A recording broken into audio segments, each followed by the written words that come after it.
Authentic is sponsored in whole by Voice of Prophecy. How much would you estimate that you and I actually owe to future generations? Do you think it's possible that we're morally responsible for building the world of tomorrow, the one our descendants are going to have to live in? And just how capable would we be of doing that, especially when we can't seem to fix our own problems? Welcome to Authentic. Sean Boonstra explores real existential questions about the meaning of your life and how you can live a genuine human existence. Listen every week right here on this station or on your favorite podcatcher. Here's Sean with this week's episode of Authentic. Just the other day, I was flying home from a speaking appointment and I pulled out this book by William MacAskill, a contemporary Scottish philosopher. And I've got to admit, he really gave me some stuff to think about. Now, the name of the book is What We Owe the Future, and as you can probably guess, he's making the case that you and I have a moral obligation to future generations, an obligation to leave the world better than we found it. It's not just the nice thing to do, he says, it's the right thing, a moral responsibility. And of course, at first blush, nobody's going to argue with that. Most parents already instinctively try to give their kids better opportunities. They make sure they get a decent education and grow up to be confident and independent adults. Throughout the history of parenthood, parents have, generally speaking, put their own desires and their own well-being on the back burner. If they think, it means their children will prosper. I mean, over the years, how many times haven't you been inspired by the story of a single mother who worked 2 or 3 jobs and did without sleep and skipped meals so that her children would have the chance to rise above poverty? But that's not really what this book is driving at least not in the opening chapters. The author is driving at much bigger things, cleaning up the environment, changing the moral landscape, and establishing a more just society. And again, who's really going to argue with that? Except that I can't help but notice that historically speaking, our very best efforts to deliberately engineer a better future have almost always ended in moral disaster, which makes me really suspicious about people who claim they have a blueprint to a better, almost utopian tomorrow. I mean, let's just think about our recent history. The most carefully engineered societies that emerged in the 20th century are now remembered as some of the most brutal. And of course, Mr. MacAskill isn't naive and he isn't promising utopia. I'm just telling you that I have some grave reservations about our ability to engineer a so-called more just society for ourselves, let alone people who live way down in the future. Because what often happens when we do that is that people become less important than policies, and we usually find ourselves willing to get rid of people who stand in the way of ideological objectives. I mean, the death toll for the communist experiment of the 20th century exceeded 100 million people. And it produced several butchers like Joseph Stalin, who didn't mind starving millions of his own subjects if it meant accumulating more power. And I find it fascinating that the Bible talks about a fatal flaw in our human character, a flaw that we find ourselves incapable of fixing. It says we're inherently selfish, which is hard to argue with because, generally speaking, it seems like when many of the people who cry for more justice actually achieve a modicum of political power, they somehow change and become part of the problem. And so I find myself kind of torn when I see a book like MacAskill's because, well, of course we have a moral obligation to our fellow human beings. And of course, if the kingdom of God doesn't come first, we want to leave the planet better than we found it. So, generally speaking, obviously I'm in agreement. But at the same time, I'm offering a giant word of caution because how many times over the course of recorded history have we ever actually fixed something? For example, I've brought this up before, but countless generations have boldly proclaimed the end of human war, most famously toward the end of the 19th century and into the 20th. But then by 1914, we had our First World War, followed very quickly by the second one. And we witnessed a level of carnage the world had never seen before. In fact, if I'm remembering this correctly, more than 200 million people died across all the wars of the 20th century. And of course, one of the key problems we had in the middle of the 20th century was the fact that Hitler's idea of a better tomorrow clashed with the rest of the world's. And so did Stalin's. So, if we're going to start planning for a better tomorrow, really make an effort to engineer a better world, who gets to cast that vision? Who gets to be in charge of it? The hard reality of living on this planet is that we have a huge proportion of the human population who simply don't agree on what that utopia should look like. Of course, again, I'm now going places that the author doesn't actually go, and so I don't want you to think he's pushing for a completely re-engineered society. Honestly, I haven't even finished reading the book yet. And maybe he does do that, I don't know. But based on what I've read so far, I kind of doubt it. I'm just considering what historically happens when we begin to think we can somehow just apply human logic and reason our way out of our very worst character traits. But of course, that doesn't mean I'm saying we shouldn't try. Of course we should try. I just think that treating society as if it's some kind of scientific lab experiment is dangerous, because it has never succeeded, not even once. Why? It's because there are too many variables, too much potential for unintended consequences, and of course, there's also the nagging problem of our essentially selfish nature. Let's think about this. When most people have to make a choice between what's good for everybody else and what's good for them, well, what does our natural instinct drive us to do? I think you know the answer, because the people who instinctively do what's good for somebody else are so rare, they actually surprise us. We make heroes out of these people. We name streets after them. We raise statues to their honor. That's how rare genuinely altruistic people really are.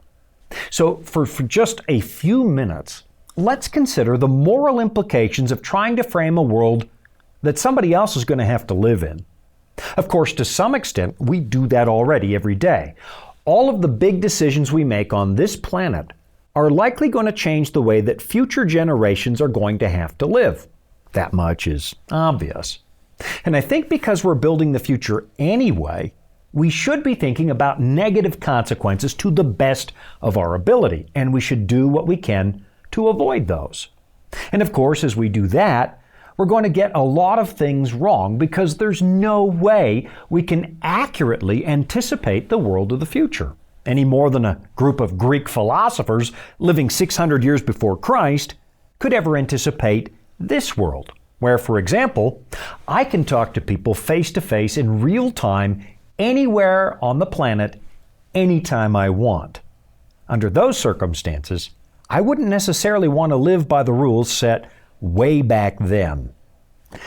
But just because we can't really imagine the future, does that mean we shouldn't try to improve it?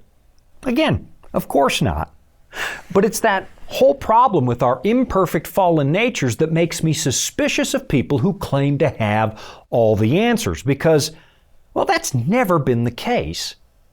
Yet still there's something in our hearts that makes us want to follow people who promise to make utopia happen. And almost every single time we get sharply disappointed. If you want to see it on a smaller scale, watch the election cycle every time it rolls out here in the United States of America. During the primary season, all kinds of promises are made, and somebody's poll numbers rise as voters choose to believe them, and they start to lean in that candidate's direction. In spite of our past experience, people continue to get their hopes up. And then when the candidates we believed in are actually elected, about 2 years into their term, we usually, not always, but we usually send their party a disciplinary message in the midterms. The poll numbers start to drop because yet again, another political candidate didn't fix our worst problems. Now expand that idea across the entire planet and ask yourself, who exactly is going to be in charge of building utopia? You want me to do it? Because I don't want you to do it. And I'll be right back after this. Hey, Sean Boonstra here. Did you know you can watch Authentic every week? Yep, just search for Authentic with Sean Boonstra on YouTube. It's that easy. Catch new episodes every week during our regular seasons and watch for free. And while you're at it, would you tell one or two people about the show? Thanks for your support. This is Authentic with Sean Boonstra and the Voice of Prophecy. Okay, we're back. So let me raise some ethical questions that popped into my mind when I started to think about what kind of moral obligation we might have to the future. The author of this book basically takes the position that humanity as we recognize it now emerged from the evolutionary process about 300,000 years ago. Then he suggests that the average lifespan for a species of mammals is about 1 million years, at which point he says we turn into something else or we just go extinct. Now, that's not the way that I look at things because it's not the biblical point of view. But what he does with that idea is propose that most of the human beings who will ever live still don't exist. Our biggest population, he says, by a long shot, will live in the very distant future. And so because of that, we have a moral obligation to those people because, well, he thinks they're going to outnumber us. But where exactly does he get that idea?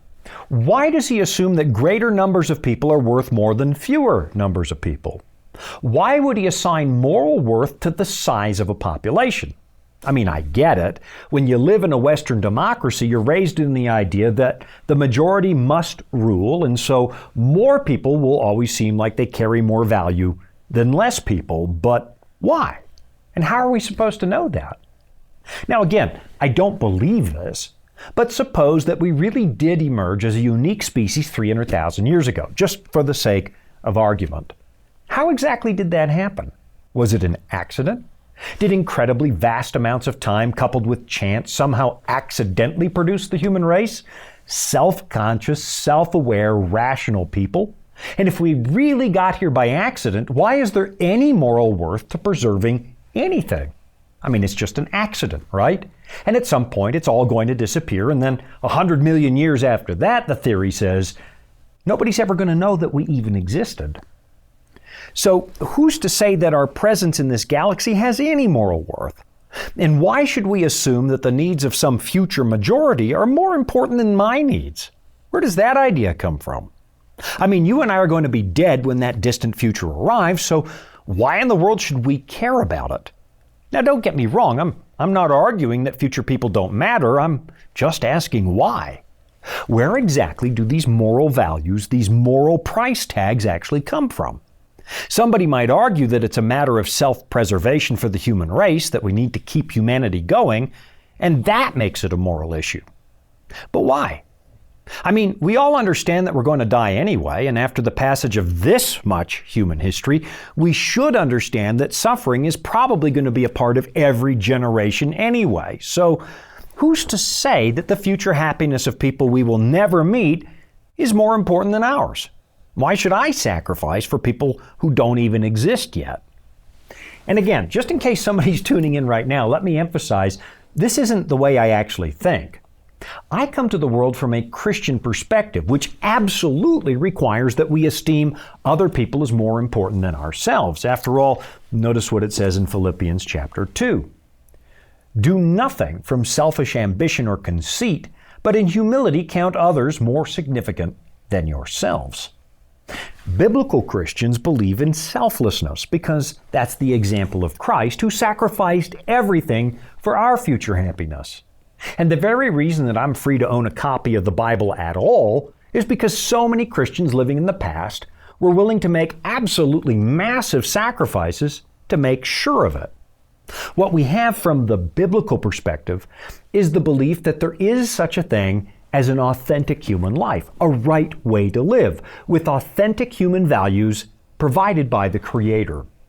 We may not do it perfectly, in fact we seldom do, but when it comes to considering others, including people who might live way off in the future, there's a solid reason for doing this.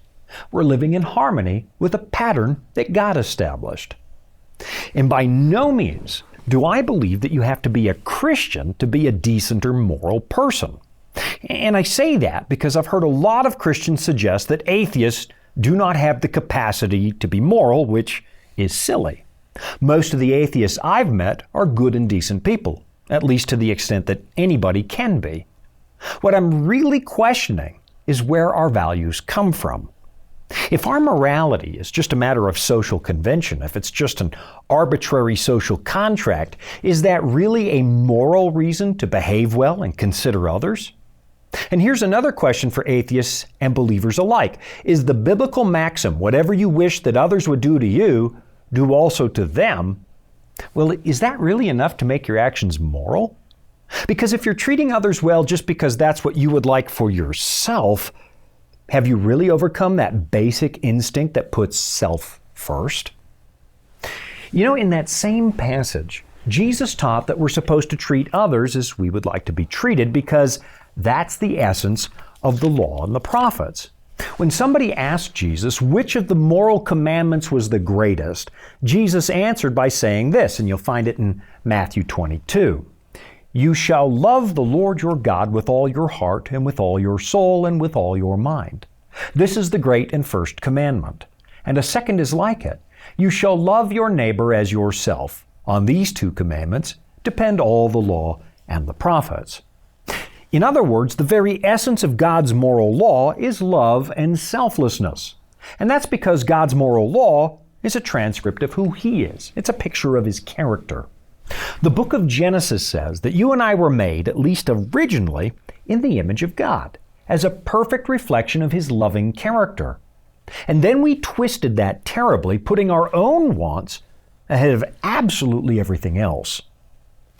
And that's the reason that utopian experiments always fail. It's because we're tragically flawed.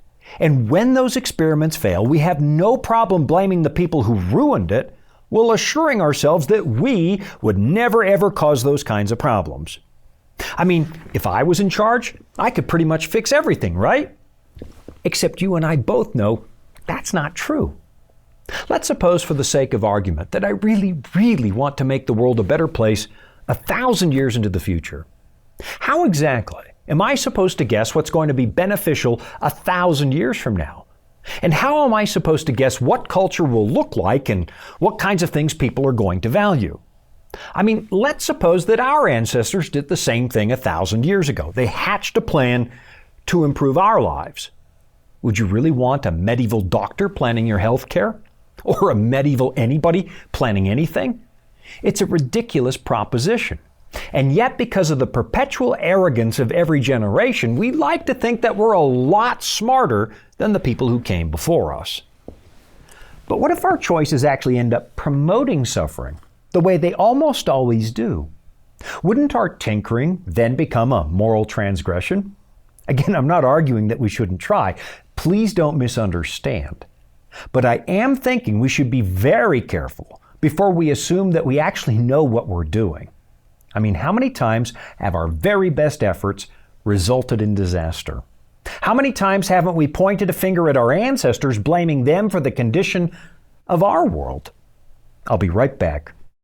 Here at the Voice of Prophecy, we're committed to creating top-quality programming for the whole family, like our audio adventure series, Discovery Mountain. Discovery Mountain is a Bible-based program for kids of all ages. Your whole family will enjoy the faith-building stories from this small mountain summer camp and town. With 24 seasonal episodes every year and fresh content every week, there's always a new adventure just on the horizon. Check it out today at discoverymountain.com. This is Authentic with Sean Boonstra and the Voice of Prophecy. Okay, here's what I find really interesting. It's the fact that there's an entire book of the Bible dedicated to these kinds of questions. Of course, the whole Bible deals with these questions, but there's one book in particular that makes a solid case that all the human planning in the world is never going to end with paradise. And that's the book of Daniel. Here's the basic premise. A young Jewish noble named Daniel is taken captive to Babylon along with everybody else. God allowed the Babylonians to conquer the city of Jerusalem and burn down the temple because His people had abandoned their mission and tried very hard to become like their neighbors, to the point where they actually adopted their religious beliefs. So at the end of the day, there was no point to keeping the temple in Jerusalem because it didn't mean anything anymore. What we get in the book of Daniel is an exploration of what it means to live under the thumb of other nations instead of the government of God. In Daniel chapter 2, we see the rise and fall of successive world empires depicted as a statue made of different metals. And as history progresses, the metals become more and more brittle and less valuable. Then in chapter 7, we see those same kingdoms portrayed as animals rising from the sea, walking onto the shore. The Jews believed that their nation was a protected island in the midst of Gentile nations, a kind of oasis of covenant grace.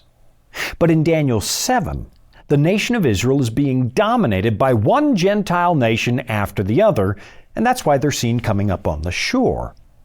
And the thing that drives it all? Nonstop warfare.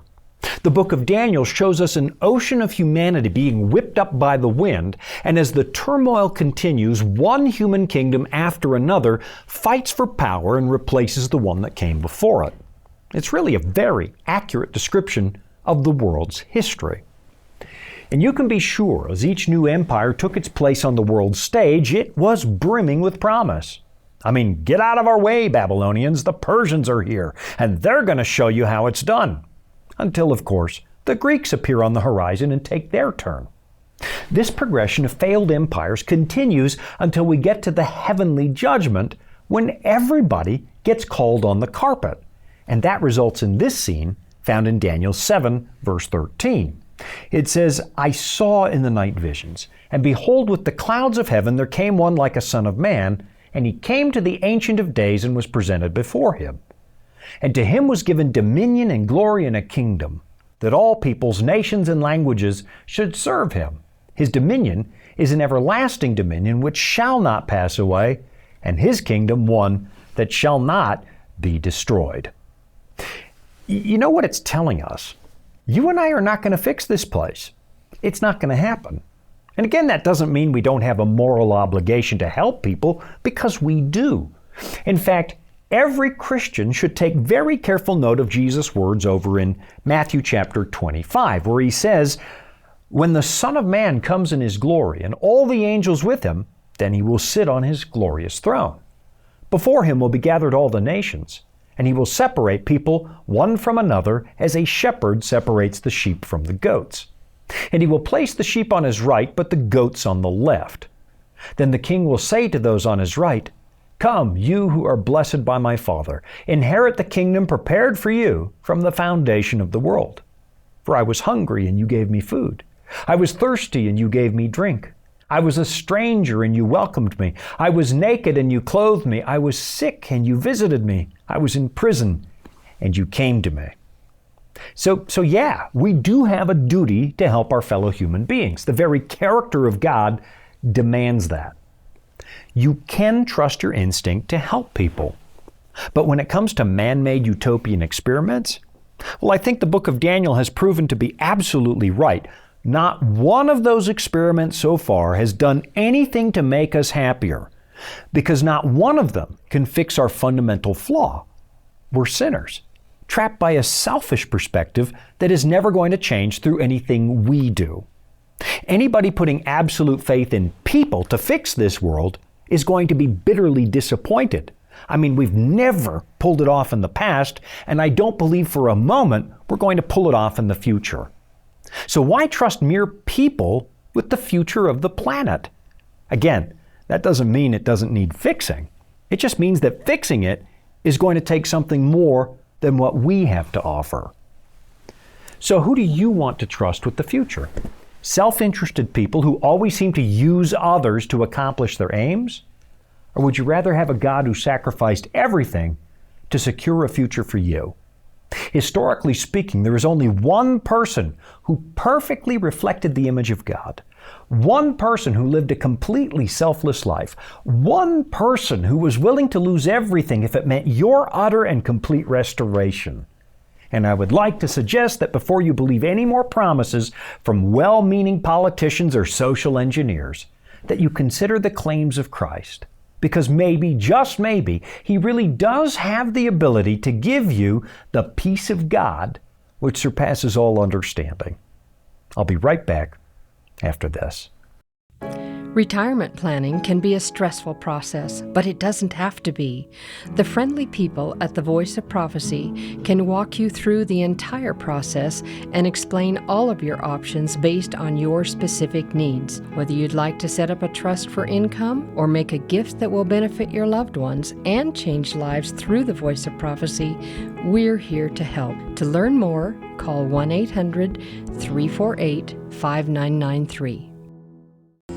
Welcome back. It's Authentic with Sean Boonstra and the Voice of Prophecy.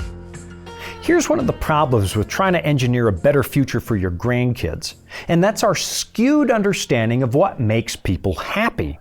I mean, just think back to the World's Fairs of the 18 and 1900s, or some of the articles that appeared in popular science journals back in the 1950s. Everybody was optimistic because technology promised more leisure time and less work. But when we actually made life more convenient, we weren't any happier. In fact, I think it's the opposite. Our generation has more comfort, more security, more disposable income than almost any generation that came before it. But we're not happier than our ancestors. We're just a little more comfortable. I mean, just ask yourself, why are we dealing with unusually high levels of depression and anxiety? Why has the political world become more divided, more polarized, and more hostile? Apparently, all the technology in the world hasn't fixed our worst problems. Again, let's think about that experiment that was the former Soviet Union. All those 5-year economic plans, all those carefully thought out government initiatives, none of them did anything to help.